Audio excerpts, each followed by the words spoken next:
السلام عليكم متابعينا الأعزاء. وفاة الفنان السوري عباس النوري نجم مسلسل باب الحارة المعروف بأبو عصام بعد تعرضه لوعكة صحية شديدة. تابع الفيديو للنهاية لتتعرف على الحقيقة، لكن قبل البداية لا تنسوا الضغط على زر اللايك والاشتراك في القناة وتفعيل جرس التنبيهات ليصلكم كل جديد. الفنان عباس النوري كان قد قدم العديد من الأدوار والأعمال على صعيد الدراما، لكن أكثر شخصياته التي أثار بها الجمهور هي شخصية أبو عصام، والتي قدمها خلال أحداث مسلسل باب الحارة بجميع أجزائه. الفنان عباس النوري من مواليد 8 ديسمبر لعام 1952، هو ممثل وكاتب ومخرج سوري من مواليد حي القمرية دمشق سوريا. اشتهر بشخصيات عدة، إلى أن شخصية أبو عصام في مسلسل باب الحارة كانت هي الأشهر. قدم برامج وشارك في مسلسلات تلفزيونية،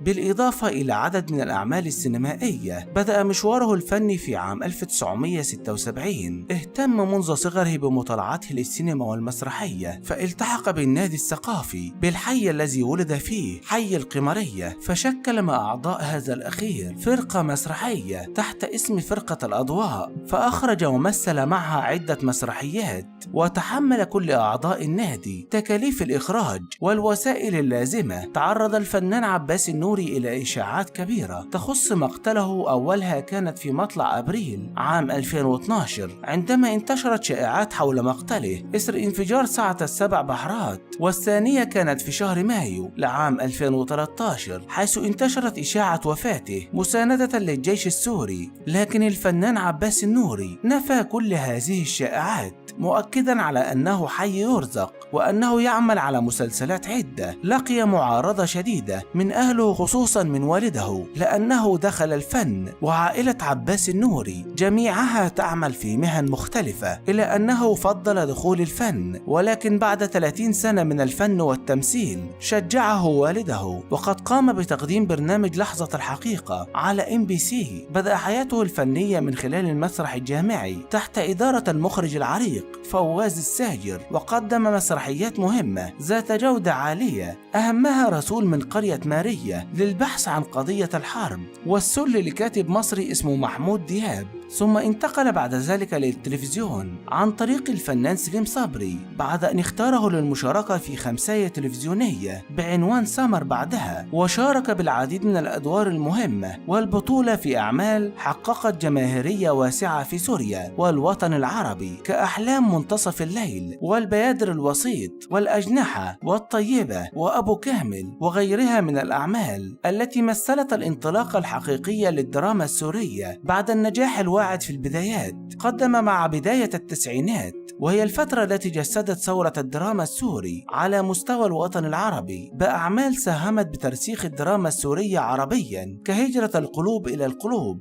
والدغري، وأيام شامية، والخشخاش، وطقوس الحب، والكراهية، وغيرها من الأعمال التي جعلت من عباس النوري أحد الأسماء المهمة والكبيرة التي احتلت مرتبة الصف الأول على مستوى الدراما السورية وحتى العربية. توالت النجاحات مع تقدم السنين والخبرات، وقدم أدوارا وأعمال مفصلية كدور خلخول في الناصية، ومحيي الدين في رقصة الحباري، وشاكر القراني في ليالي المسافرين، والمعلم عمر في ليالي الصالحية، والشهيد أبو جندل في الاجتياح، وأبو عصام في المسلسل الشهير باب الحارة، وأبو جعفر المنصور في مسلسل أبو جعفر المنصور. وقد حصل الفنان الكبير عباس النوري على العديد من الجوائز، فقد فاز بجائزة التكريم لمهرجان أونيا لعام 2007، كما فاز بجائزة أفضل ممثل دور الرئيسي في مسلسل ليس سرابا عام 2008، كما فاز أيضا بجائزة أفضل ممثل بنفس الدور في مهرجان الإذاعة والتلفزيون السوري، كما فاز بجائزة أفضل ممثل عربي لعام 2009 لملتقى الإعلام العربي في الكويت. توصل للعالمية بعد بطولته للمسلسل العالمي العربي الاجتياح، والذي فاز بجائزة إيمي لأفضل مسلسل أجنبي. أما عن ديانة الفنان السوري عباس النوري، انتشرت عدد من الأقاويل التي تقول أن ديانة الممثل السوري هي الإسلام على المذهب الشيعي، ومع ذلك فهي معلومات غير مؤكدة ولا يصح الجزم بها إلا بعد التثبت منها.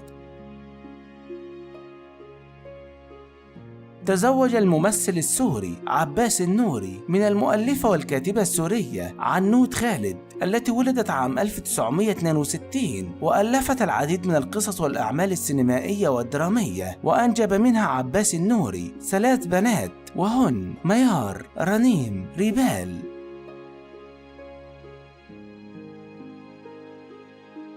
وأثارت إحدى صفحات الفيسبوك أمس جدلا واسعا حين نشرت خبرا عن مرض عباس النوري ونقله إلى المستشفى، فكتبت ابنته: أنا ابنة عباس النوري، والدي في غياب عنكم حتى يتعافى، فهو في حالة صحية سيئة وهو في المستشفى ويتلقى العلاج المناسب، أرجو الدعاء له بالرحمة والشفاء القريب. وبعدما وقعت مواقع عدة في الفخ، اتصلت أنا زهرة بأبو عصام للإطمئنان على صحته، فقال: أنا بخير وكل ما نشر كذب بكذب، وأجلس الآن في منزلي في دمشق مع أفراد عائلتي وصحتي عال العال، وخبر مرضي شائعة مغرضة قلتها مرارا، إنني لا أمتلك أي صفحة أو أي حساب على مواقع التواصل الاجتماعي، ولا علاقة لي بكل ما ينشر بالصفحات التي تحمل اسمي حتى لو انشأت بنوايا طيبة، وقد كان لتعلق الجمهور بالفنان النوري وبعمله التلفزيوني دور في كثرة المطالبة بعودته إلى العمل، باعتبار عودته مطلبا شعبيا بحتا،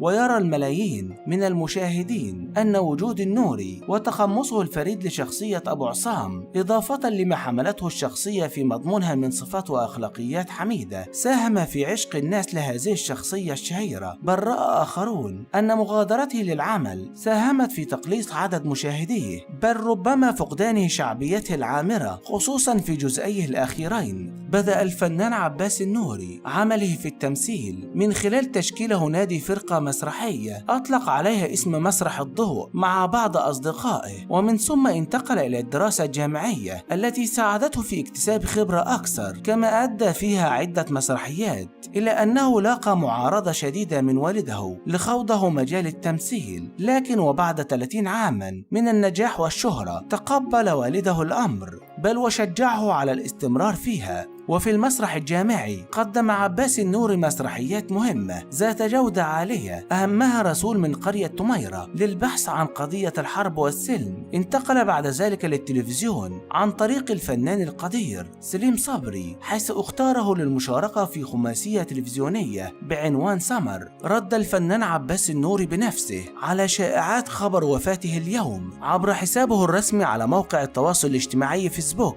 التي تم تداولها خلال الأيام الماضية حول حالته الصحية، والتي بلغت حد الإعلان عن وفاته في أحد مستشفيات دبي إثر الإصابة بأزمة قلبية. قال عباس النوري من خلال منشور شاركه عبر فيسبوك والذي تضمن صورة له ظهر خلالها بكامل حيويته، أرفق النوري صورته بتعليق قال: ما زلت على قيد الحياة، الحمد لله، شكرا لرقي أفكاركم. وقد كانت الفترة الأخيرة قد شهدت تداول أنباء عن تعرض الفنان السوري عباس النوري لأزمة صحية توفى على إثرها في إحدى مستشفيات دبي. انتشرت الشائعات عبر مختلف مواقع التواصل الاجتماعي ونشرتها العديد من الحسابات مجهولة الهوية، وهو الأمر الذي أثار قلق ومحبي وجمهور النوري ودفعهم للإطمئنان على صحته. يتواجد عباس النوري حاليا في العاصمة السورية دمشق وليس في دبي كما روج مطلق الشائعات، وهو يتمتع بصحة جيدة، وهذا ما حرص النوري بنفسه على الإعلان عنه. حفظ الله الفنان عباس النوري. انتهى الفيديو، لكن قبل المغادرة لا تنسوا الضغط على زر اللايك والاشتراك في القناة وتفعيل جرس التنبيهات ليصلكم كل جديد.